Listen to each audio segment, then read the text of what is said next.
First, kailangan natin nito. Yan. 4 bun. Kasi 4 kami. Kaya 4 yung binili ko. Next is, nag-air fryer na ako ng McDo. O, ng ano, French fries. Ayan. Ayan.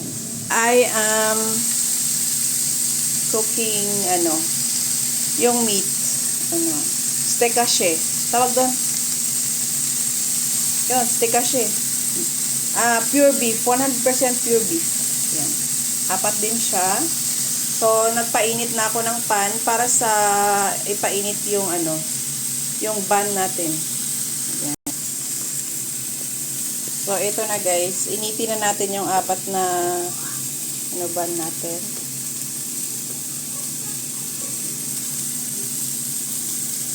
Ayan. Medyo brown pala yung ating bun ng ating gagamitin natin sa hamburger kasi pang-komple po ito. Parang medyo healthier siya sa compare sa normal bun kasi may mga seeds sila na hindi lang po siya harina na normal. So medyo mahal-mahal siya. Pero hindi siya masyado, in fairness, akala ko sobrang mahal niya. Pero for the health, ayan. Ito yung pinili ko. Masarap siya. Tapos, ito namang french fries natin ay air fryer, no oil. O, diba? Para, healthy version ng ating McDonald's.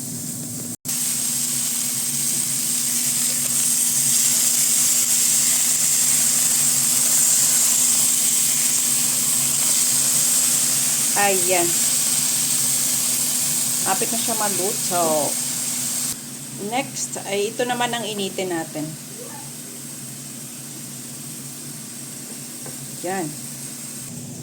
Tapos, mayroon tayo ditong mayonnaise na may mustard. And, of course, ketchup. So, yan. Lagay natin dito.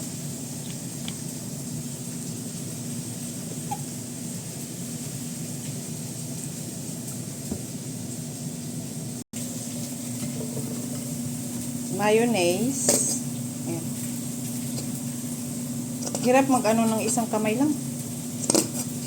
Yan. Yan.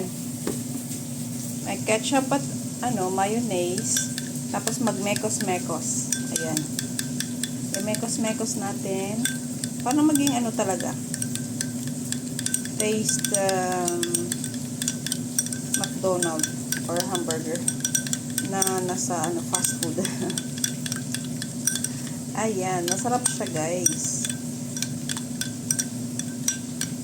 At yung ginamit nating mayonnaise is Alici. Parang less, may mustard na siya.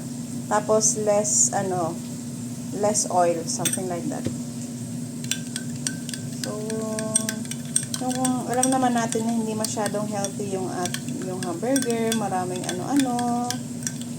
Kaya mas maganda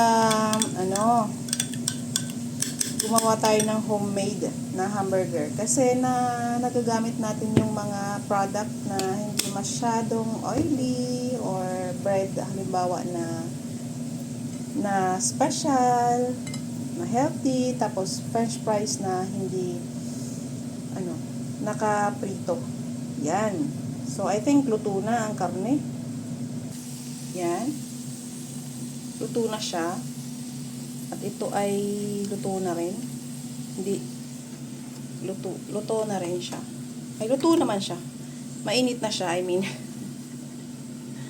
Ayan. So, pinatay ko na ang kalan. So, here's our fries. Lagyan natin ng asin. Tapos, mix.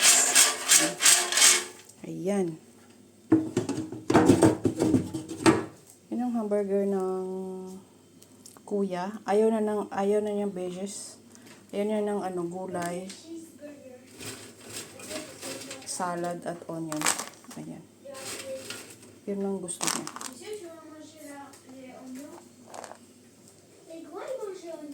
Ça, c'est pour Alex. Non. Pourquoi tu mets un peu? On va manger après. Est-ce qu'un nugget c'est pour le dessert? This one is for Axel. My salad, cheese, and onion. Onion, onion. Bon appétit! Parce que ils sont pas le fromage. Ayan. Si Kuya, naubos na kaagad yung ano niya. You like it, anak? Yes. Hindi ma-video kasi walang ano. Yummy. Onions and salad. You like onion and salad? Masarap? Ay na, masarap. Qu'est-ce que ça veut dire? Yummy. Delicious. It's yummy.